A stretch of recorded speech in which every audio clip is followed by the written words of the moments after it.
नमस्कार प्यारे बच्चों। अब अपन प्रश्न तनाव में दाब अधिक्य को देखेंगे। दाब अधिक्य यानी एक्सेस प्रेशर। इसको सबसे पहले अपन डिफाइन कर लेते हैं। कह रहा है कि किसी वक्रीय द्रव सतह की अवतल सतह पर दाब उसकी उत्तल सतह से अधिक होता है। सबसे पहले तो अपने को अवतल और उत्तल को समझना होगा।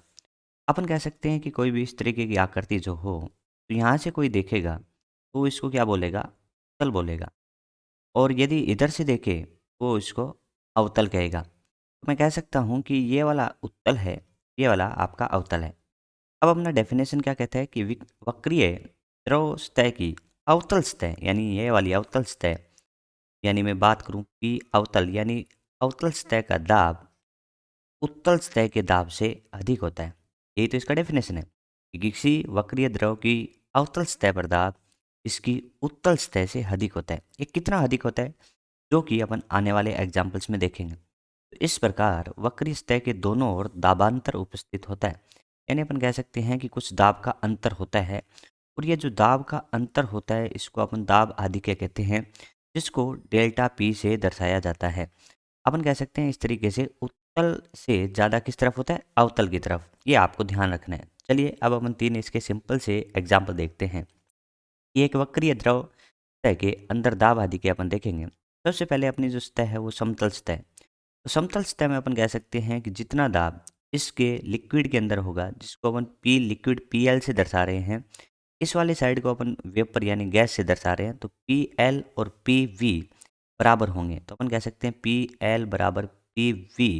तो इसमें अपन कह सकते हैं कोई अंतर नहीं है, तो इसमें दाब आधिक्य का मान कितना होगा? शून्य होगा। ये वाली देखिए, इसमें अपन कह सकते हैं ये कौन सी सतह है? तो यहाँ से देख रहे हैं तो वो क्या बोलेगा? इसको उत्तल बोलेगा। तो अपन कह सकते हैं उत्तल हो गया ये, और इस साइड का आपका कौन सा होगा? अवतल होगा। तो अपन जानते हैं कि अवतल की साइड दाब ज़्यादा होगा। तो इस वाले को अपन क्या कह सकते हैं? पी एल नाम दिया था। तो इस केस में कह सकते हैं पी लिक्विड यानी द्रव वाली तरफ उस गैस यानी हवा वाली से ज़्यादा होगा। ये कितना ज़्यादा होगा? तो अपन लिख सकते हैं P L minus P V बराबर होता है 2T/R। 2T/R। यहाँ से अपने को समझ में आ गया कि दाब आधिक्य अवतल की साइड दाब ज़्यादा होगा, उत्तल की साइड से कितना ज़्यादा होगा? 2T/R। यहाँ पे अपन कह सकते हैं ये दाब का अंतर है। दाब के अंतर को दाब आधिक्य कहते हैं डेल्टा पी से। वो कितना है? वो है 2T/R। यहाँ से आपको अच्छे से समझ में आ गया होगा। चलिए इसी तरीके से एक एग्जाम्पल अपन और देखने जा रहे हैं, जो कि है आपका अवतल सतह के लिए। अवतल सतह की बात करें तो यहाँ से जो देखेगा उसको ये अवतल दिखेगा। तो अपन यहाँ वाला कह सकते हैं ये कौन सा दाब होगा भाई? ये दाब होगा आपका पी एल लिक्विड वाला, और ये दाब आपका होगा पी वी। और ये आप कह सकते हो कि अवतल साइड इस बार कौन सी है? अवतल साइड ये है, तो ये साइड कौन सी है? तो ये साइड आपकी है उत्तल। और अपन दाब आधिक्य की परिभाषा में पढ़ के आए थे कि अवतल साइड उत्तल साइड से ज़्यादा दाब होता है। आप लिख सकती हो कि इस केस में P V minus P L, क्योंकि अपन यहाँ पे लिख सकते हैं कि पी वी का मान ज़्यादा होगा पी एल से। इसका कारण क्या है? क्योंकि अवतल की तरफ उत्तल से ज़्यादा दाब होता है, तो उसका मान कितना होगा? P V minus P L बराबर 2T/R। 2T/R। तो अपन यहाँ पे लिख सकते हैं कि दाब अधिक्य का मान इसके केस में भी 2T/R आया। यहाँ पे आप अपन समझ सकते हैं कि यहाँ पे अपन कह सकते हैं कि P L minus P V, P L minus P V बराबर 2T, और R का मान यहाँ पे अपन कह सकते हैं कि समतल सतह के लिए R का मान होता है अनंत। तो किसी संख्या को अनंत से भाग देते हैं तो आंसर 0 आता है। इस वजह से यहाँ का पी एल बराबर पी वी आया था। ये आपको अच्छे से समझ में आया होगा। एक बार मैं और डिस्कस कर देता हूँ कि समतल सतह के केस में दोनों तरफ दाब बराबर होगा, तो दाब आधिक्य यानी दाब में अंतर शून्य होगा। उत्तल सतह की बात करें तो अपन कह सकते हैं उत्तल की तरफ यहाँ पे साइड है, अवतल ये साइड है। अवतल की साइड दाब कितना ज़्यादा होगा उत्तल से? तो 2T/R। दूसरा है अवतल सतह। तो अवतल सतह अपन इसको कह सकते हैं, यहाँ से ऊपर से अपन देख रहे हैं तब इसको अवतल बोल रहे हैं। तो इस केस में अपन कह सकते हैं इस तरफ का दाब यानी पी वी का दाब पी एल से ज़्यादा होगा। कितना होगा? 2T/R।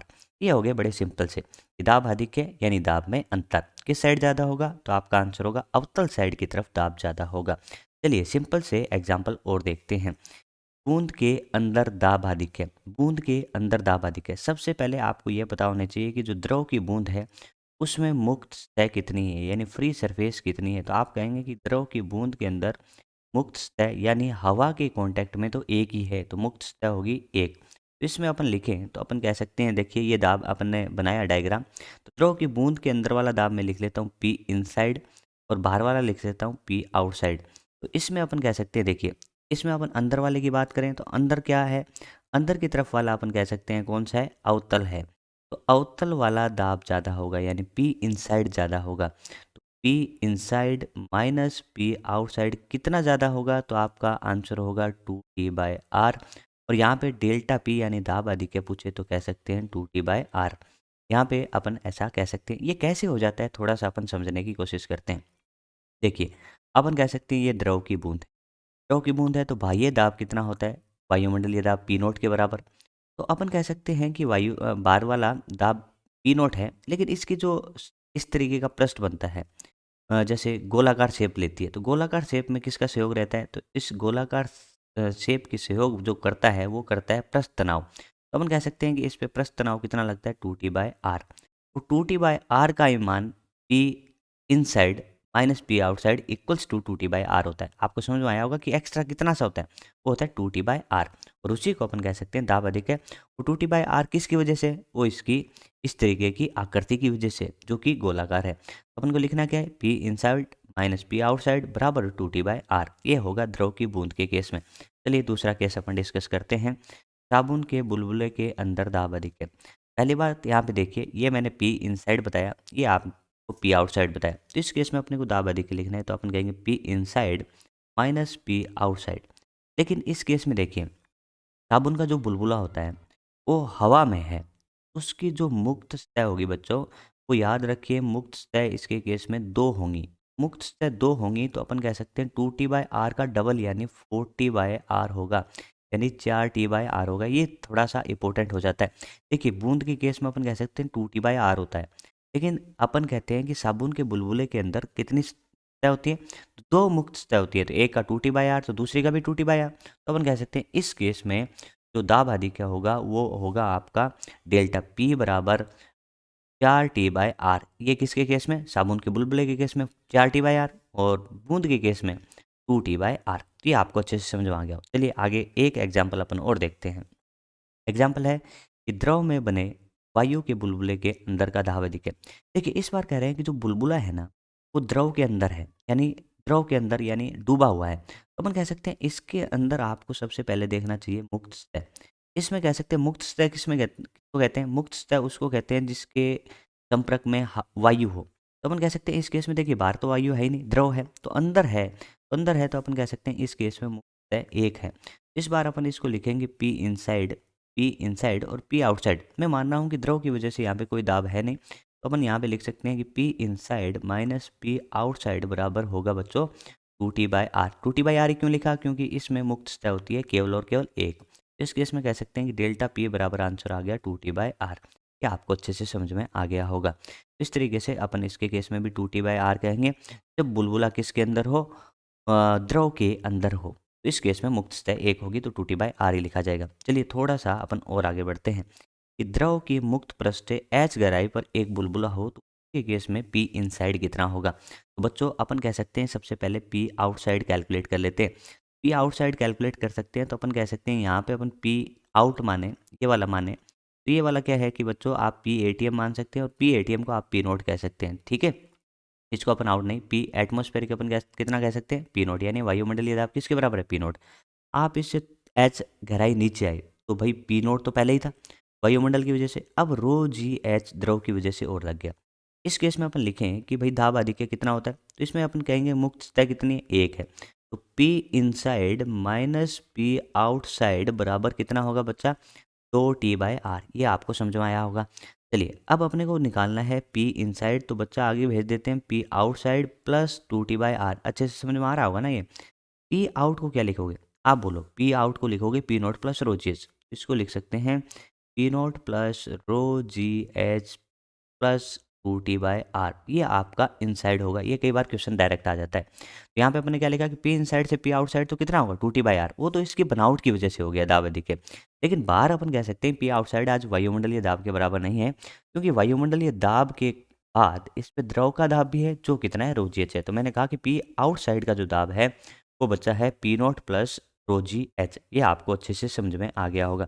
अभी तक अपन ने डिस्कशन जो किया है वो दाब अधिक्य का किए हैं। दाब अधिक्य में एक बार फुली आपको रिवाइज करवा देता हूँ अच्छे से, तो ध्यान से सुनिएगा। तो अपन कह सकते हैं कि कोई भी वक्रीय द्रव की सतह हो तो अवतल की साइड उत्तल से 2T/r ज़्यादा होता है, और ये जो अंतर होता है दाब का, उसी अंतर को दाब अधिक्य कहते हैं। बात करते हैं समतल सतह। समतल सतह के दोनों ओर दाब बराबर होते हैं, ये आपने देखा। उत्तल और अवतल की बात करें तो अवतल की साइड दाब ज़्यादा होगा, कितना होगा, 2T/r। अवतल सतह ये ऐसी सतह, अवतल सतह ये उत्तल सतह। यहाँ से देख रहे हैं तो यहाँ से उत्तल दिखेगी, तो ये वाली यहाँ से अवतल दिखेगी। ये बड़ा आसान सा था। उसके बाद अपन ने क्वेश्चन लिया कि बूंद के अंदर दाब अधिक्य 2T/r होगा। साबुन के बुलबुले के अंदर, क्योंकि इसमें मुख्य सतह 2 है, तो 4T/r होगा। इसके बाद अपन कहेंगे कोई बुलबुला किसी द्रव के अंदर हो तो उसमें एक ही मुक्त सतह होगी, तो 2T/r होगा। और लेकिन कोई द्रव की मुक्त सतह से एच गहराई पे कोई बुलबुला हो तो उसमें मुक्त सतह तो एक ही होगी, लेकिन पी आउटसाइड अब पी नोट के बराबर नहीं होगा, पी नोट प्लस रो जी एच के बराबर होगा। तो इस तरीके से अपन ने दाब अधिक्य को अच्छे से डिस्कस किया। मैं उम्मीद करता हूँ कि आपको बहुत अच्छे से समझ में आया होगा। यदि ये वीडियो आपको अच्छा लगे तो चैनल को सब्सक्राइब करें, शेयर करें और लाइक करें। धन्यवाद।